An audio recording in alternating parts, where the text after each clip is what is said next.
आपका इस प्रेजेंटेशन में खुश आमदीद। मैं हूं इंजीनियर बशीर अहमद डार। आज हम बात करेंगे नई डिस्ट्रीब्यूशन लाइन्स की क्वालिटी कंट्रोल के बारे में।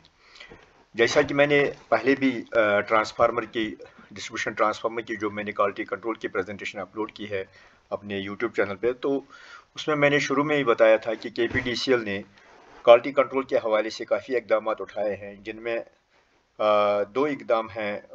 एक ये कि उन्होंने पूरी ड्राइंगें और जो स्पेसिफिकेशनें हैं वो स्टैंडर्डाइज की, उनको अप्रूव किया और वेबसाइट पे डाला है। दूसरा एक स्टैंडर्ड बिल्डिंग डॉक्यूमेंट बनाया है। तो ये जो प्रेजेंटेशन है तो इनका मकसद ये है कि जो हमारे इंजीनियर और टेक्नीशियन हैं उनको वो ड्राइंगें और स्पेसिफिकेशन इंट्रोड्यूस कराई जाए और उनको क्वालिटी कंट्रोल मैकेनिज्म का जो KPDCL में है तो उसको इंट्रोड्यूस किया जाए ताकि हमारी जो वर्क्स की क्वालिटी है वो इम्प्रूव हो जाए। तो पहली चीज़ जो डिस्ट्रीब्यूशन लाइन के हवाले से है वो मटेरियल का जो क्वालिटी कंट्रोल है। तो कौन कौन से क्रिटिकल चेक्स हैं जो हमारे पोल्स हैं, स्टील ट्यूबुलर पोल्स, उनका गेज और उनका वेट बहुत ही इंपॉर्टेंट है। वो सही होना चाहिए as per standard. Channel iron, angle iron, clamp का साइज ठीक होना चाहिए। अर्थ पाइप और रॉड साइज ठीक होना चाहिए। 2.5 मीटर से कम बिल्कुल नहीं होना चाहिए। अर्थ स्ट्रिप साइज जो है सही होना चाहिए। प्लांटिंग डेप्थ जो मैं आगे बताऊंगा कितनी होनी चाहिए। सीमेंट बॉटमिंग बहुत ज़रूरी है, वो होनी चाहिए। और जो गाय का मटेरियल है वो सही होना चाहिए। और जो भी फेरस पार्ट्स हैं, जो भी लोहे के पार्ट्स हैं, वो हार्ड डिप गैल्वेनाइजर होने चाहिए। MS जो है वो लोहा जो जंग पकड़ता है वो हमारे यहाँ डिस्ट्रीब्यूशन में अब अलाउड नहीं है।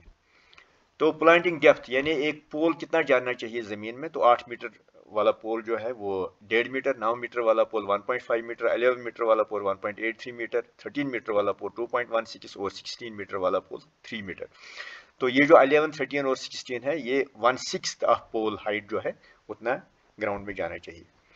तो सीमेंट बॉटमी की क्या ज़रूरत, क्या अहमियत है स्टील ट्यूबुलर पोलों की, तो वो इन दो फोटो से पता चलता है कि ये जो दो पोल है इनमें सीमेंट बॉटमिंग नहीं की गई थी। आप देख सकते हैं ग्राउंड लेवल के थोड़ा सा ऊपर कितना डैमेज हुआ है दोनों में, क्योंकि यहाँ पे मॉइस्चर भी है, ऑक्सीजन भी है और अग्रेसिव केमिकल्स भी है जो सॉइल में होता है, और उनकी वजह से इंतहाई डैमेज हो गया है और ये दोनों पोल जो है फेल हो गए हैं।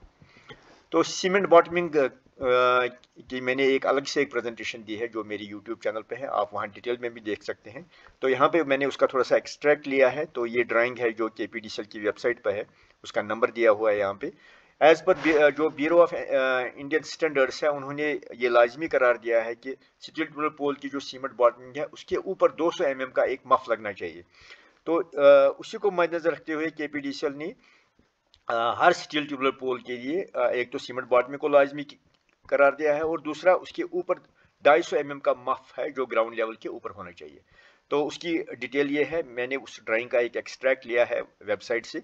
तो यहाँ पे आप देख सकते हैं कि उसका जो ग्राउंड के अंदर पार्ट है वो स्क्वायर सेक्शन का है और ग्राउंड के ऊपर जो है वो सिलेंड्रिकल सेक्शन का है। तो 250 mm का है और ऊपर ये स्लोप है। स्लोप इसलिए दिया गया है कि ताकि इसके ऊपर पानी और मॉइस्चर जमा ना हो जाए, ताकि पोल जो है प्रोटेक्ट हो जाए जंग से। कितना सीमेंट बॉटमिंग के लिए कितना वॉल्यूम चाहिए, ये सीमेंट बॉटमिंग जो है 1:2:4 कंक्रीट की होनी चाहिए। और कितना वॉल्यूम होना चाहिए, 8 मीटर के लिए 0.45 क्यूबिक मीटर, 9 के लिए 0.5, 11 के लिए 0.6, 13 के लिए 0.7 और 16 के लिए 1 क्यूबिक मीटर। तो सीमेंट बॉटम के रिक्वायरमेंट्स क्या है, शटरिंग, प्रॉपर शटरिंग होनी चाहिए, जैसे यहाँ फोटो में देख सकते हैं आप। 1:2:4 सीमेंट कंक्रीट होने चाहिए। और जो मफ हो उसको स्लोप होना चाहिए, ऊपर मफ देना बहुत ज़रूरी है, मफ को अवॉइड ना करें, इसके ऊपर स्लोप होना चाहिए ताकि मॉइस्चर और डर्ट यहाँ पे जमा ना हो जाए। क्योरिंग करनी है पानी डाल के। और अर्थ कंडक्टर जो है वो मफ के बाहर रहना चाहिए, वो कंक्रीट के बाहर रहना चाहिए। तो ये स्टील ट्यूबुलर पोल अर्थिंग है। इसका भी मैंने इसकी मेरी एक अलग प्रेजेंटेशन मेरी यूट्यूब चैनल पे, अगर आप डिटेल में देखना चाहें तो वहाँ पे इसकी पूरी जो डिटेल्स दी गई हैं। तो ये मैंने एक फ़ोटो अटैच किया है यहाँ पे। 75/40 mm चैनल जो है पोल के साथ वेल्ड करनी है, जो मैन्युफैक्चरिंग साइट पर ही वेल्ड होगी, गल्वनाइज चैनल होगी। तो इसका जो है साइड में होल होगा और एक स्ट्रिप कंडक्टर इंटरकनेक्ट करिएगा GI चैनल को अर्थ रॉड या अर्थ पाइप के साथ। और इसका जो साइज होगा LT और 11 के लिए 25/3 mm और 30 के लिए 40/4 mm। GI वायर नंबर 8 अब हमारे स्टैंडर्ड्स में नहीं है, वो निकाली गई है। और ऊपर ये देख सकते हैं, इसी चैनल को हम शटडाउन के टाइम भी यूज़ कर सकते हैं। हमारे जो लाइनमैन टेक्नीशियन होती है, जब उनको शट डाउन लेना होता है, काम होता है पोल के ऊपर, तो उस वक्त जो अर्थ टेम्परेरी अर्थ रॉड है उसका सी क्लैंप नीचे इसके साथ जोड़ सकते हैं। तो ये ड्राइंग है KPDCL की वेबसाइट पे, जिसमें चैनल अर्थिंग की पूरी डिटेल दी गई है, और ये चैनल जो अर्थिंग का इलेक्ट्रोड है, यानी पाइप सॉरी जो 20 mm की GI रॉड, पाइप भी लगा सकते हैं, GI भी रॉड लगा सकते हैं, लेकिन 2.5 मीटर है इसकी लेंथ, इसका ख्याल रखें, इससे कम लेंथ का नहीं होना चाहिए। ये पाइप है, पाइप भी लगा सकते हैं, और इसकी भी डिटेल है यहाँ पे, पूरी ड्राइंग है वेबसाइट पे। और अगर अर्थ रेजिस्टिविटी ज़्यादा है तो आप charcoal in Coke and salt alternate layer of 300 mm उस हिसाब से आप डाल के आप ग्राउंड की जो रेजिस्टिविटी है वो भी कम कर सकते हैं। तो ये डिविएशन है पोल अर्थिंग की, जिनको अवॉइड करना चाहिए। पहला जो फोटोग्राफ है वहाँ पर सही अर्थिंग दिखाया गया है, दूसरे में इसने टॉप पे होल किया है, इसकी वजह से जो है बोल्ट लंबा है तो इसने हिट किया है पोल के कर्वेचर को। तो तीसरा है थ्रू एंड थ्रू बोल्ट लगा हुआ है। तो चौथा जो है यहाँ पे उल्टी चैनल को उल्टा वेल्ड किया गया है, जो देखने में भी बुरा लगता है और इससे इंजरी भी हो सकती है, कोई चलते चलते ये लग सकता है किसी की टांग के साथ। इसी तरह यहाँ पे ये बड़ा लंबा सा बोल्ट दिया हुआ है, और MS है, ये गैल्वेनाइज्ड नहीं है, इसको भी अवॉइड करना चाहिए। और यहाँ पे जो है जो एक तो GI वायर यूज़ की है, जो अब हमारे स्टैंडर्ड में नहीं है, और इसको कंक्रीट के बीच में से लिया गया है, इसको कंक्रीट के बाहर रखना है। अब हम स्टेज सेट पर आएंगे, जिनको हम गाय भी कहते हैं। ये स्टेज सेट की ड्राइंग है। जो स्टेज सेट्स हैं गाइज जो है बहुत ही इंपॉर्टेंट है डिस्ट्रीब्यूशन लाइन्स के लिए। डिस्ट्रीब्यूशन लाइनें जो है गाइज के बगैर डिज़ाइन नहीं है, स्टेबल नहीं है। These are not like lines on transmission towers. हमारी जो लाइनें 132, 220 और 400 kV की लाइन है, वो टावर्स के ऊपर होती है, उनमें गाय की ज़रूरत नहीं होती, लेकिन डिस्ट्रीब्यूशन लाइन्स में गाय की बड़ी ज़रूरत होती है। ये मैंने KPDCL की वेबसाइट से ड्राइंग ली है, आप देख सकते हैं गाय की पूरी एक्सेसरीज दी गई है यहाँ पे, टर्न बकल, गाय इंसुलेटर, गाय वायर, रॉड और एंकर प्लेट, सारी चीज़ें, और उनकी डिटेल भी है। और दूसरे पेज में और डिटेल दी गई है टर्न बकल वगैरह जो एक्सेसरीज हैं उनकी। और यहाँ पे स्ट्रट, अगर गाय लगाना पॉसिबल नहीं है तो आप स्ट्रट भी लगा सकते हैं, इन्हें और एक पोल देना है ऐसे, तो इसको कश्मीरी में डक कहते हैं। तो ये जहाँ पे गाय पॉसिबल नहीं है तो ये भी स्ट्रट भी दे सकते हैं। तो ये एक PDD का काम है। देखिए कितना बढ़िया त्राल बाला रेसिंग स्टेशन के पास है ये टेंशन पॉइंट है, थोड़ा सा एंगल है यहाँ पे, और टेंशन पॉइंट भी बनाया गया है। डबल सर्किट 11 kV लाइन है ये, और राइट साइड में 2 गायें दी हैं, लेफ्ट साइड में 2 गायें दी हैं, और एंगल के लिए, एंगल का जो टेंशन है उसको न्यूट्रलाइज करने के लिए एक गाय दी गई है हमारे साइड में। इसके अलावा इसमें एंटी क्लाइंबिंग गार्ड भी लगा हुआ है, बेल्ट भी लगे हुए हैं, एक बेल्ट, 2 बेल्ट लगे हुए हैं, ब्रेसेस भी लगे हैं, एक ब्रेस, दूसरी ब्रेस, और यहाँ पे डेंजर प्लेट भी लगा हुआ है। तो ये स्टे वायर है, जिसको गाय वायर कहते हैं। LT और 11 kV लाइन के लिए 7/3.15 mm, यानी उसमें 7 तारें होनी चाहिए, हर तार जो होनी चाहिए 3.15 mm GI स्टे वायर होनी चाहिए। 33 kV के लिए 7/4, यानी 33 kV लाइन में जो गाय लगेगी उसमें भी 7 तारें होनी चाहिए, उसमें भी 7 तारें होनी चाहिए, और हर तार जो है वो 4 mm की होनी चाहिए। तो गाय इंसुलेटर बहुत ही इंपॉर्टेंट है सेफ्टी के हवाले से। खुदा न खास्ता अगर ऊपर इंसुलेटर और डिस्क फेल हो गई और टावर्स वो जो पोल स्ट्रक्चर है वो चार्ज हो गया, तो वो चार्ज गाय के थ्रू नीचे नहीं आना चाहिए, और ताकि खुदा न खास्ता किसी को शॉक लगे, उसको अवॉइड करने के लिए गाय इंसुलेटर देते हैं हम गाय के बीच में।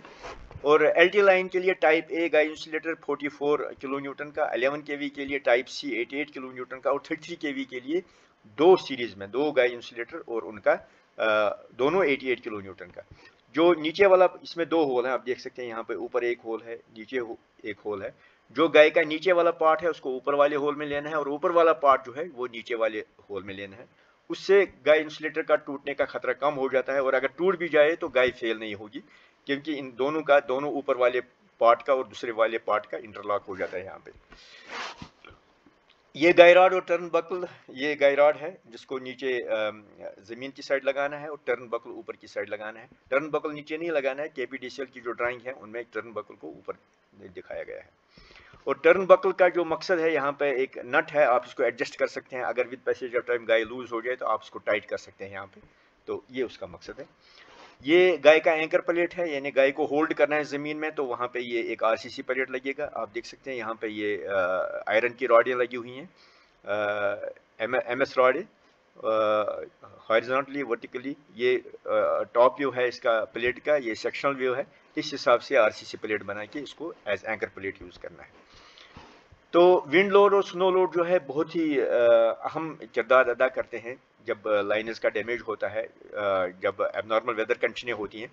اب دیکھیے ونڈ لوڈ جو ہے وہ لائن کو پرپینڈیکولر میں ایکٹ کرتا ہے، جیسے یہ ہے اس سائڈ میں، اور اسی طرح اپوزٹ سائڈ میں. تو ونڈ جب چلتی ہے تو لائن کو سائڈ میں گرنے کا خطرہ ہوتا ہے. تو اسی طرح جو باقی جو سنو لوڈ ہے یا لانگیٹیوڈنل لوڈ ہے، جیسے مان لیجیے کہیں پہ کنڈکٹر کٹ گیا، تو اس کا وہ جو لوڈ ایکٹ کرتا ہے وہ لانگیٹیوڈنل یعنی along لائن ایکٹ کرتا ہے، اور جو ونڈ کا پریشر جو ہے وہ اکراس لائن ایکٹ کرتا ہے. تو ان دونوں کو نیوٹرلائز کرنے کے لیے گائی لگانے کی ضرورت ہے. تو کیسے لگائیں؟ جگہ جگہ آپ کو 4-4 5-5 سپین کے بعد ٹینشن پوائنٹ لگانا ہے، اور اس ٹینشن پوائنٹ میں رائٹ سائڈ میں اور لیفٹ سائڈ میں دو گائے یعنی along لائن، اور پرپینڈیکولر ٹو لائن. جیسے اس میں ہماری سائڈ ایک گائی لگی ہوئی ہے، ویسے ہی ایک گائی لگانی ہے جس کو سٹارم گائی کہتے ہیں، اور اپوزٹ سائڈ یعنی ہماری دوسری سائڈ اور ایک گائی لگانی ہے جس کو سٹارم گائی کہیں گے.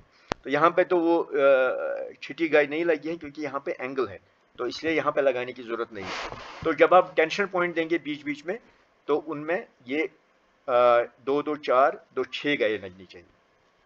تو ابھی ہم مان لیجیے کئی لائنیں ہم بنا رہے ہیں، جیسے ہم گریز ایک لائن لے رہے ہیں تو رازدان ٹاپ کے اوپر سے جانا ہے اس کو. تو اگر یہ گائے نہ لگیں وہاں پہ ونڈ پریشر اتنا زیادہ ہوتا ہے اور سنو لوڈنگ اتنی زیادہ ہوتی ہے کہ ونڈ تو لائن کو جڑ سے اکھاڑ کے لے جائے گی. تو یہ بہت ہی ضروری ہے. یہ گائے جہاں جہاں آپ لگا سکتے ہیں وہاں پہ لگائیں، میدانی علاقوں میں، پہاڑی علاقوں میں، جہاں بھی سپیس ملے گائے کو کسی بھی صورت میں اوائڈ نہیں کرنا چاہیے. تو یہ ایک ایگزامپل ہے. دیکھیے یہاں پہ یہ ڈیڈ لائن لگتی ہے کیونکہ کنڈکٹر کٹا ہوا ہے. اس کو جب ایک سائڈ کٹا گیا تو دیکھیے یہ بروکن وائر کنڈیشن بن گئی. بروکن وائر کنڈیشن بننے کی وجہ سے اس کا جو لانگیٹیوڈنل جو ٹینشن آ گیا، تو اس کی وجہ سے دیکھیے پول کتنے ٹلٹ ہو گئے ہیں ایک سائڈ. تو اس سے پتہ چلتا ہے کہ لائن میں جو لانگیٹیوڈنل ٹینشن ہوتا ہے وہ کتنا زیادہ ہوتا ہے. تو یہ اور ایک ایگزامپل ہے 33 kV لائن ہے. یہاں پہ اس پول پہ اینگل تھا لیکن گائے نہیں دی گئی کیونکہ یہاں پہ لیفٹ میں آپ دیکھیں روڈ ہے، وہاں پہ اسپیس ہی نہیں ہے گائے لگانے کی. یہاں پہ آپ رائٹ سائڈ میں ایک سٹرٹ دیکھ سکتے ہیں، یا ایک ایسا پول دیکھ سکتے ہیں آپ جس کو کشمیری میں ڈک بھی کر سکتے ہیں، اور جو اس کو سٹیبلائز کرے گا. اب اینگل کی وجہ سے تو یہ پول بینڈ ہو گیا اور اب لگتا ہے کہ لائن سٹریٹ ہو گئی یہاں پہ، تو اس نے یہ سٹریٹ والی پوزیشن لے لی.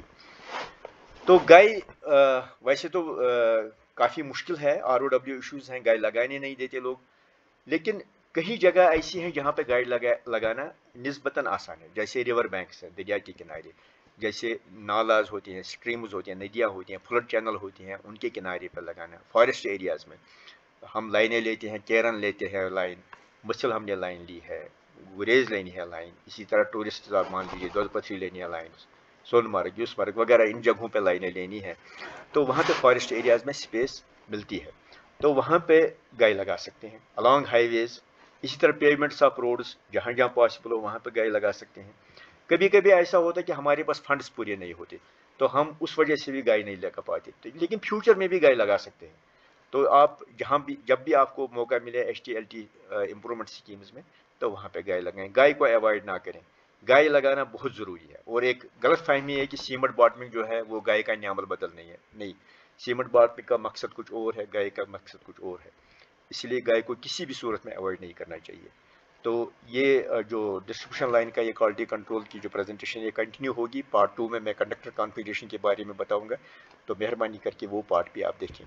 آپ کا بہت بہت شکریہ.